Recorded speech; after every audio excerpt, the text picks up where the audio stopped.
Olá, estudantes maravilhosos, como é que vocês estão? Tudo bem? São bons para mais uma aula? Na verdade, esse vídeo é uma continuação de um vídeo anterior que eu postei para vocês agora há pouco, tá? Sobre alteradores de velocidade. Então, no vídeo anterior eu falei sobre 6 alteradores de velocidade, respectivamente temperatura, pressão, luz, energia de ativação, superfície de contato, catalisador. Ok? Esse é um vídeo sobre o último dos alteradores de velocidade, que é concentração dos reagentes, tá? O sétimo alterador, concentração dos reagentes. A concentração dos reagentes é definida na alteração da velocidade por uma lei chamada Lei da Ação das Massas Ativas, pertencente aos cientistas Gutenberg e Walsh, tá? Eles vão definir uma coisa que você conseguiria definir a partir do momento em que você pensasse sobre a reação e soubesse da teoria das colisões, tá? Como a gente já estudou, já foi definido, já batemos nessa tecla alguns vídeos já, toda e qualquer reação ocorre por choques, por colisões entre as moléculas dos reagentes. O que se espera disso? O que se espera disso é que quanto mais moléculas do reagente você tiver no mesmo espaço, a probabilidade de colisão seja maior. Então, o Gutenberg e Walsh descrevem esse processo da seguinte maneira. A velocidade de uma reação é diretamente proporcional. Quando uma aumenta, a outra aumenta. Quando uma diminui, a outra diminui. Quando uma não se altera, a outra não se altera. Então, a velocidade é proporcional à concentração dos reagentes. Tá? Então, muita atenção a isso. Esse é todo o conceito essencial para você entender essa aula aí. Tá? Velocidade e concentração de reagentes são diretamente proporcionais e coisas diretamente proporcionais funcionam do jeito que eu disse agora. Se uma aumenta, o outro aumenta. Se uma diminui, a outra diminui. Se uma não se altera, a outra não se altera. Elevados aos respectivos coeficientes estequiométricos, né? Para você que é bem leigo aí, ó. Coeficiente estequiométrico é o número que balanceia a equação, tá? Da etapa lenta. Então, vamos imaginar que a gente tem um recipiente, um ambiente restrito, no qual eu vou colocar aí 5 moléculas de um gás A e 5 moléculas de um gás B. Se eu tenho 5 moléculas de um e 5 moléculas do outro, tá? Eu tenho uma concentração de 5 moléculas pelo volume do meu recipiente para um e para o outro. E como eles são gases, e você sabe que gases estão em um movimento desordenado, aleatório, né, frenético no sistema, nesse movimento elas vão chocar-se, elas vão colidir, e com isso poderá ocorrer a reação caso essa colisão seja efetiva. Mas com esse número de moléculas eu tenho uma probabilidade, eu tenho uma chance de colisão. Agora, se no mesmo recipiente eu colocasse apenas 3 moléculas do gás A e 3 moléculas do gás B. Agora eu tenho 3 moléculas para o mesmo volume que eu tinha anteriormente.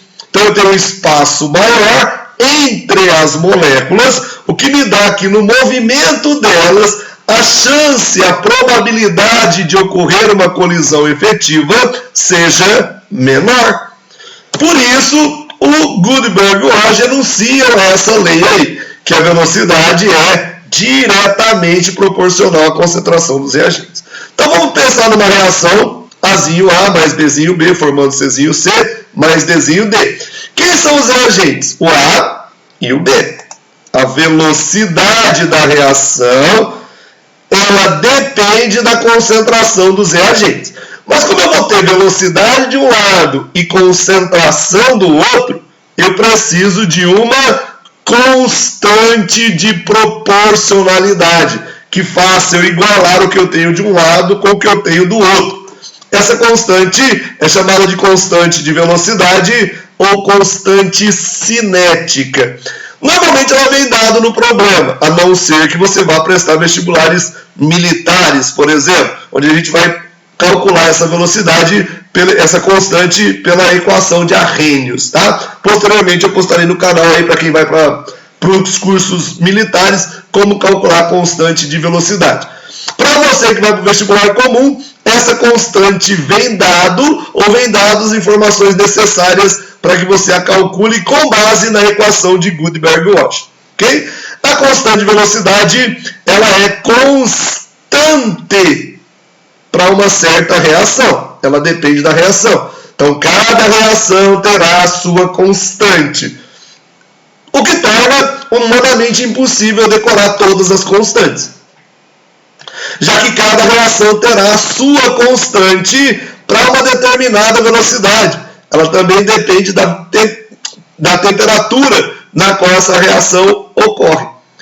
Então não dá para decorar as constantes. Elas virão dadas ou virão informações suficientes para que eu chegue a elas com base nessa equação aqui.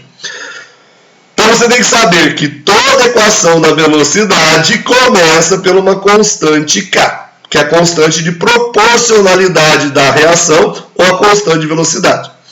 Depende da concentração dos reagentes. Então vai depender da concentração do A e vai depender da concentração do B.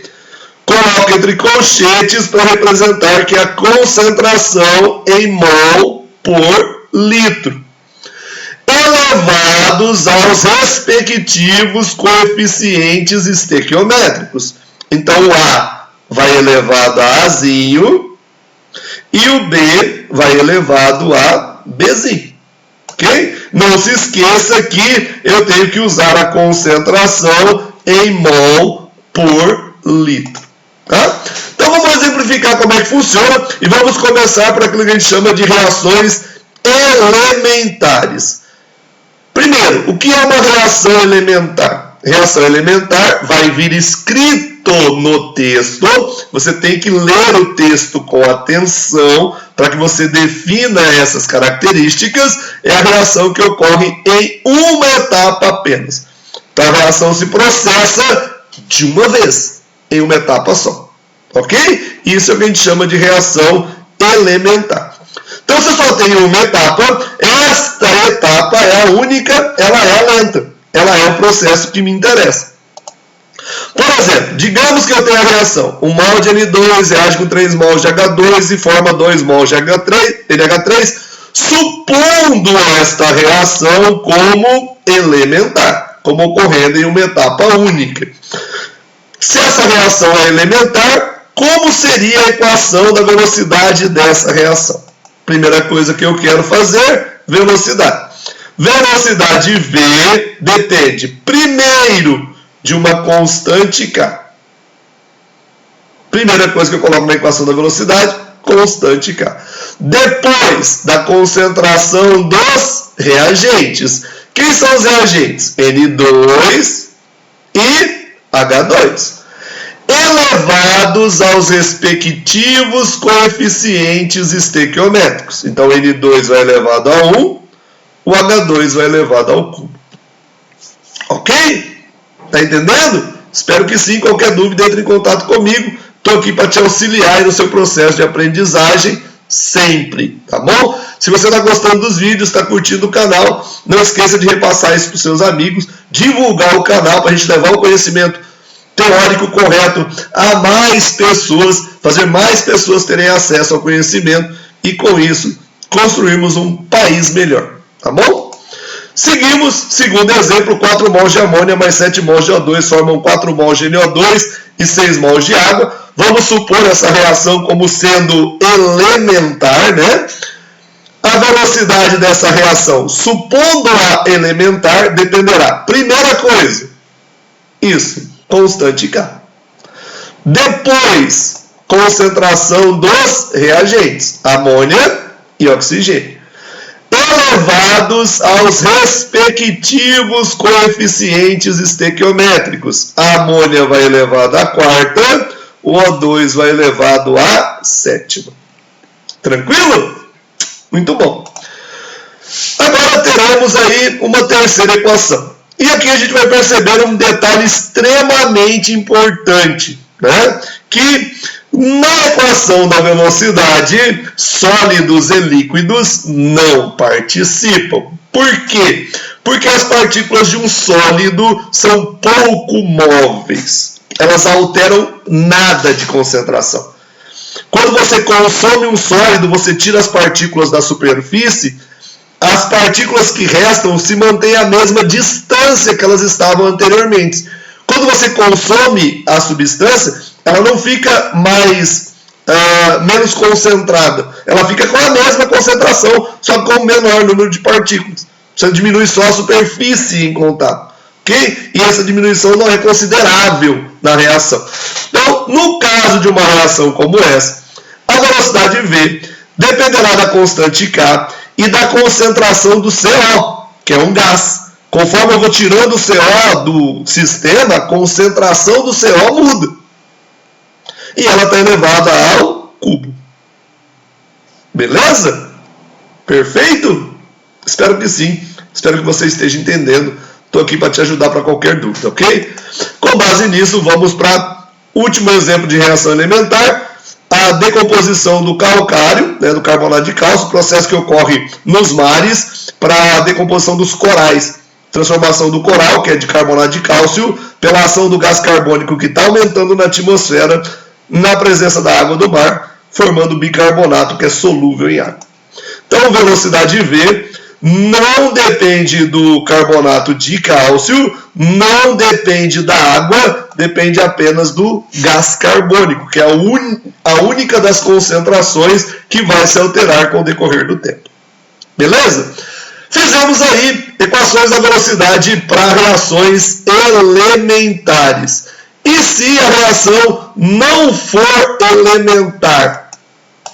Caso a reação não seja elementar, ela terá um mecanismo por etapas. O mecanismo por etapas é um mecanismo que expressa como uma reação ocorre, já que ela não terá uma etapa só. Tá? Então, reações que ocorrem em mais de uma etapa têm um mecanismo por etapa. Por exemplo, formação de chuva ácida é uma reação que ocorre por etapas. Então, ela tem um mecanismo de etapas. No mecanismo de formação da chuva ácida, primeiro, o enxofre, que é o contaminante mais comum dos combustíveis, né? Daí a preocupação com a quantidade de enxofre nos combustíveis, principalmente no diesel, pois nós temos diesel S500, diesel S300, diesel S50, diesel S10, né? Esse S é do enxofre, e o número que vem à frente é a concentração de enxofre em partes por milhão, tá? No combustível. Então, em miligramas por quilogramas de diesel, tá? Então, essa é a relação. Então, nós temos mecanismo de formação da chuva ácida. O enxofre contamina o combustível, por exemplo, o diesel. O que a gente faz com o combustível? A gente queima. Queima a reação com oxigênio. E o enxofre também reage com oxigênio.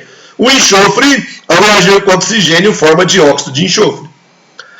O dióxido de enxofre ainda pode ser oxidado e se transformar em trióxido de enxofre. O trióxido de enxofre, por sua vez, reage com a água das nuvens e se transforma em ácido sulfúrico, voltando à Terra na forma de chuva ácida. Caso eu some as três equações, eu obtenho o que a gente chama de reação global.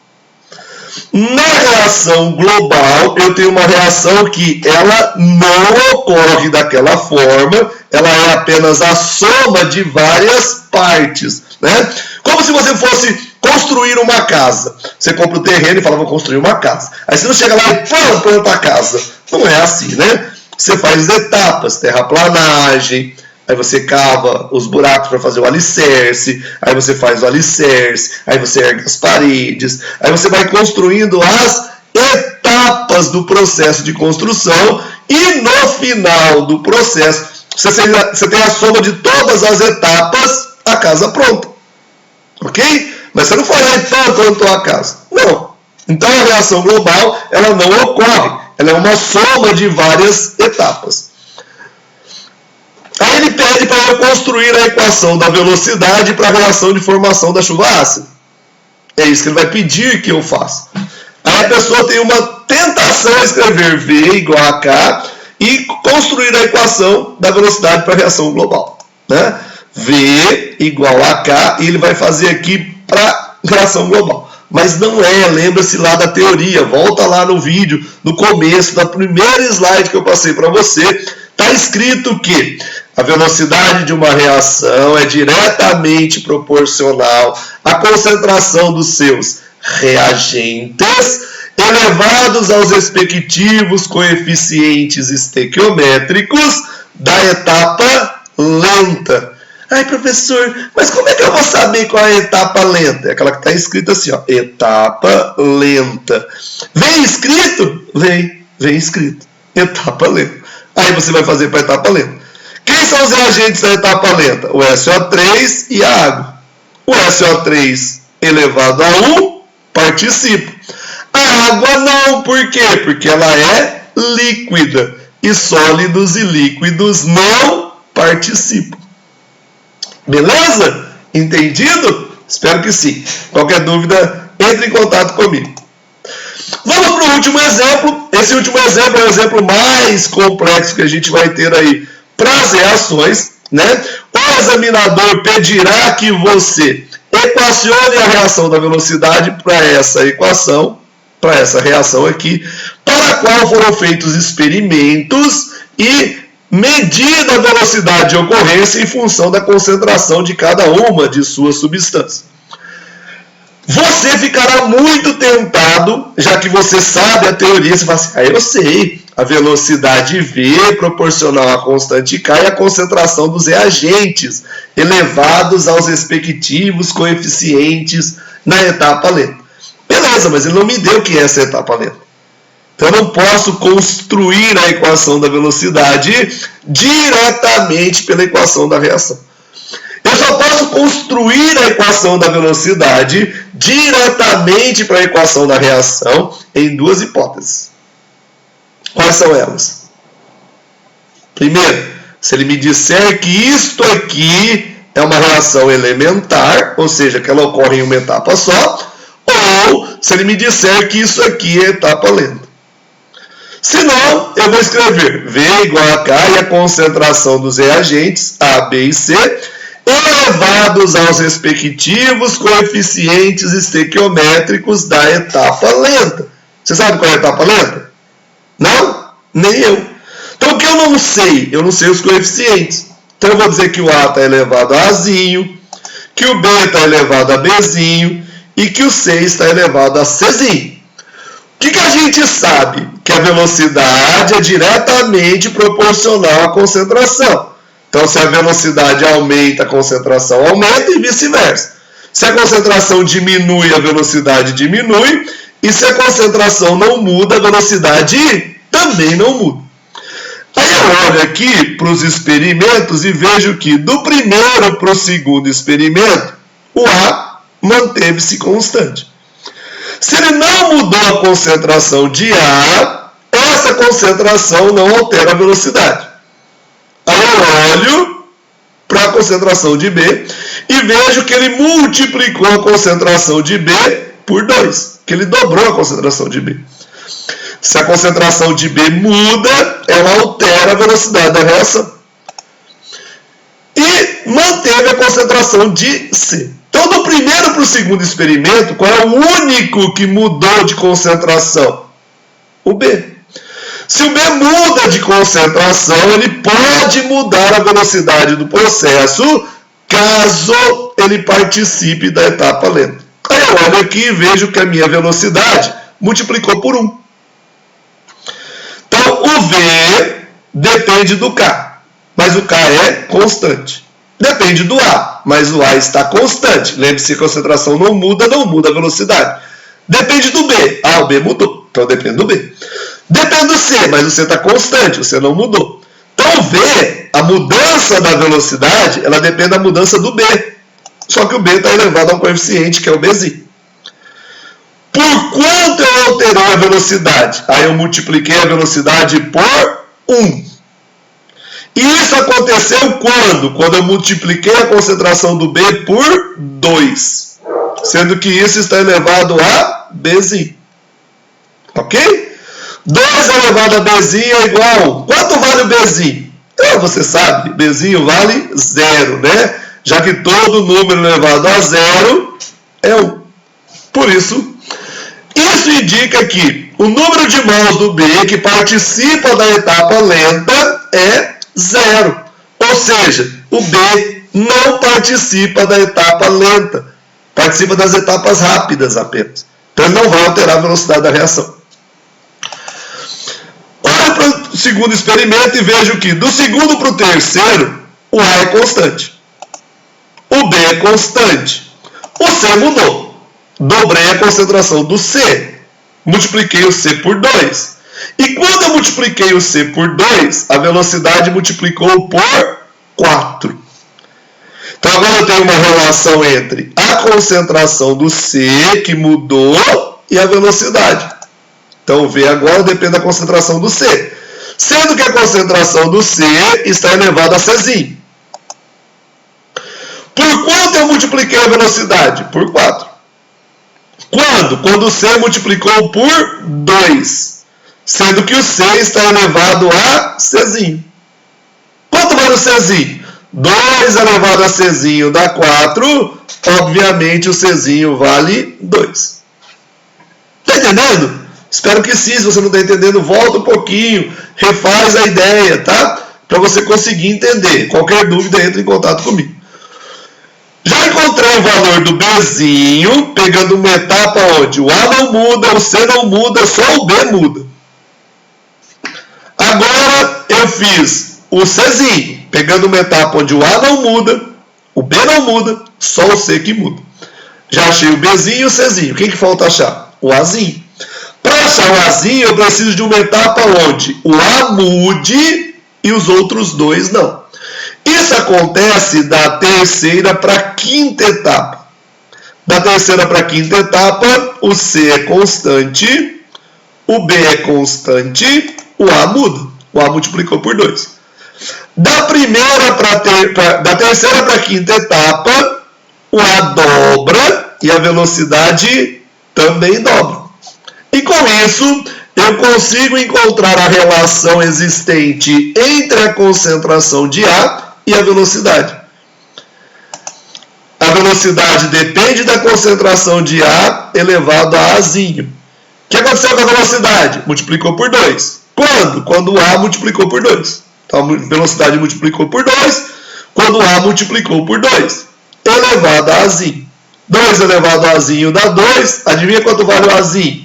Vale 1. Né? Sendo assim, agora eu posso escrever a minha equação da velocidade e substituir os coeficientes. O Azinho vale 1, o Bzinho vale 0, o Czinho vale 2. Como qualquer número elevado a 0 vale 1, eu posso reescrever a equação da velocidade. V igual a K.